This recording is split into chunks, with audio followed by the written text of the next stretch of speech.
Halo, selamat pagi, siang, sore, atau malam kalau yang ini. Kami dari kelompok Breakout Room yang nggak tahu berapa, kita akan menjelaskan tentang Gunung Papandayan. Ini adalah anggota kelompok kami, ada Aska Noval, ada Irdan, Ikrimah, Nozel, saya sendiri, Rahmat Fisyal, dan Rifan Bintang. Jadi ini adalah outline dari penjelasan kami. Yang pertama ada karakteristik dari Gunung Papandayan, yang kedua ada komposisi mineralnya, yang ketiga ada mineralogi batuan, dan keempat adalah kaitan aspek-aspek tersebut dengan tektonik settingnya. Ini ada preferensi singkat dari Gunung Papandayan. Jadi Gunung Papandayan ini terletak di Garut sekitar 70 km dari Kabupaten Bandung, Jawa Barat. Memiliki ketinggian 2.665 mdpl.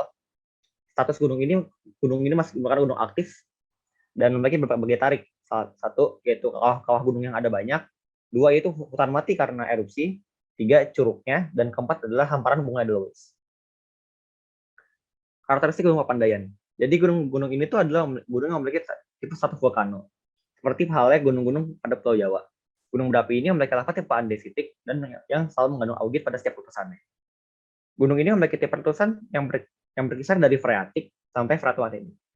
Untuk letusan freatomagmatik ini pernah tercatat pada tahun 2002. Tercatat pada Badan Vulkanologi dan Mitigasi Bencana Geologi Indonesia, gunung ini sudah mengalami erupsi 11 tahun berbeda, mulai dari tahun 1772 sampai tahun 2002. Dan catatan ini hanya sampai tahun 2013. Baik, kita ke slide selanjutnya yaitu, di sini ada gambar dari erupsi terakhir dari Gunung Papandayan, yaitu sekitar pada tahun 2002, tepatnya pada bulan November. Erupsi Gunung Papandayan ini sendiri mengakibatkan terjadinya longsoran pada dinding kawah Naklak dan banjir di sepanjang Sungai Ciberem hingga Sungai Cimanuk. Nah, akibat dari erupsi Gunung Papandayan ini, sekitar 3.349 warga dari 5 desa harus mengungsi. Selanjutnya, saya akan menjelaskan mengenai komposisi kimia dan mineralogi batuan. Yang pertama, di sini ada komposisi kimia. Nah, pada Gunung Api Papandayan, mayoritasnya sendiri memiliki komposisi kimia yang didominasi oleh silika. Di sini kita lihat bahwa silika memiliki unsur sekitar 53%, yang berarti sifat batuannya sendiri lebih sering ditemukan, dia lebih felsik sampai batuan mafic yang menengah, yaitu di basal.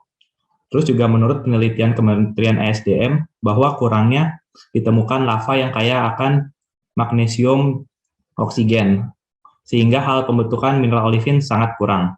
Dapat dilihat di tabel tersebut. Di sini terlihat di SiO2-nya itu sendiri paling banyak, sekitar 53%, lalu diikuti oleh aluminium sekitar 18%, besi, kalsium, dan magnesium. Nah, kalau misalnya kita lihat itu kandungan mafic-nya kurang ya.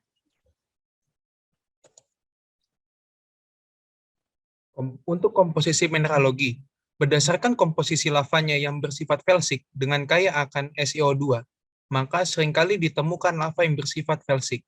Batuan yang sering ditemukan adalah batuan basal augit dan juga batuan andesit. Batuan beku basal augit mengandung mineral-mineral yang tentunya kaya akan augit, magnetit, pertesen, dan olivin. Mineral-mineral ini merupakan mineral yang sering terbentuk pada batuan beku jenis mafic yang menengah. Batuan beku andesit augit. Batuan beku andesit ini tidak jauh berbeda dengan mineralogi lava dari basalt, yaitu mengandung mineral yang kaya akan augit, hipertesen, magnetit, serta kuasa yang sering hadir pada batuan ini. Jadi intinya pada mineralogi dan kimia batuan beku Gunung Papandayan terdapat dua jenis batuan beku, yaitu pertama ada batuan beku andesit dan batuan beku basalt. Keduanya ini memiliki komposisi kimia yang akan kaya mengandung silika, aluminium, dan beberapa kandungan besi. Sehingga kalau misalnya kita melihat dari mineraloginya, sering sekali ditemukan mineral-mineral seperti augit, terus juga kuarsa, hipertersen, dan magnetit.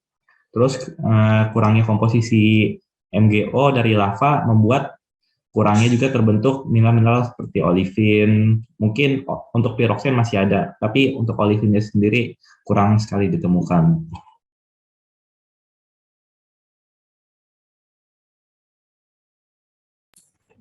Selanjutnya saya akan menjelaskan tentang kaitan dari kedua poin yang telah disebutkan tadi, yaitu karakteristik dari Gunung Papandayan serta komposisinya yang terdiri atas komposisi mineralnya dan juga kimianya. serta kaitannya dengan tektonik setting dari Gunung Papandayan itu sendiri, di mana outline-nya terdapat dari karakteristik, komposisi, dan mineraloginya, dan juga serta tektonik Gunung Papandayan itu sendiri. Boleh di next. Nah, jadi untuk kaitan karakteristik dari komposisi mineralogi Gunung Papandayan itu sendiri, kan Gunung Papandayan ini termasuk tipe stratovolcano, di mana gunung api ini tuh merefleksikan di mana komposisinya itu bisa berupa andesit yang kayak akan mineral silika, lavanya basaltik, dan material-material piroklastik. Nah, di mana komposisinya ini kan tersusun secara bersilangan dari atas gunung apinya, bisa dilihat pada gambarnya itu, yang paling bagian bawahnya itu, sampai bagian atas itu, tersusunnya secara berganti-gantian gitu dari material-material yang telah disebutkan tadi. Nah, karena pembentukan stratovolcanonya itu yang seperti itu, yang awalnya masih rendah, kemudian jadi tinggi akibat dari material hasil erupsinya yang makin terendapkan di sekitar gunungnya tersebut, yang lama-lama akan semakin tinggi sehingga membentuk stratovolcano itu sendiri. Ready, next.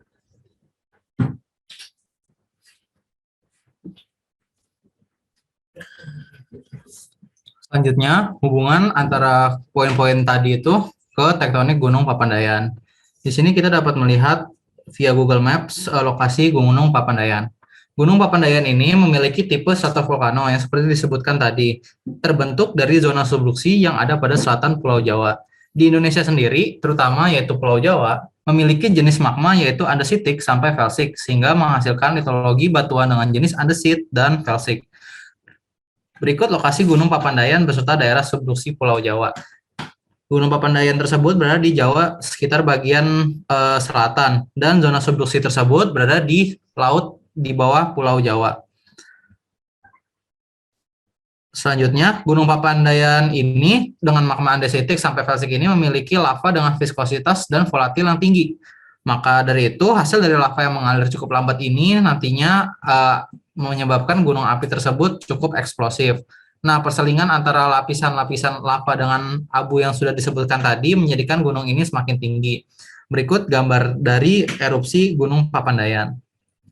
Selanjutnya yang sebelah kanan ada gambar grafik dari gempa bumi vulkanik dan tektonik pada Gunung Papandayan. Dari grafik tersebut, gempa vulkanik di sini lebih sering terjadi daripada tektonik. Dapat dilihat pada grafik, yaitu gempa vulkanik grafiknya cukup tinggi di bagian tengah ke kiri. Hal ini disebabkan aktivitas magma yang aktif serta pengaruh dari zona subduksi itu sendiri. Lalu di sini ada gempa tektonik yang tidak terlalu banyak. Gempa tektonik ini terjadi karena adanya aktivitas pergerakan lempeng di zona subduksi itu sendiri, sehingga sesar pada sekitar Gunung Papandayan menjadi bergerak lebih aktif. Boleh next. Berikut adalah referensi yang kami gunakan. Kurang lebihnya mohon maaf. Terima kasih.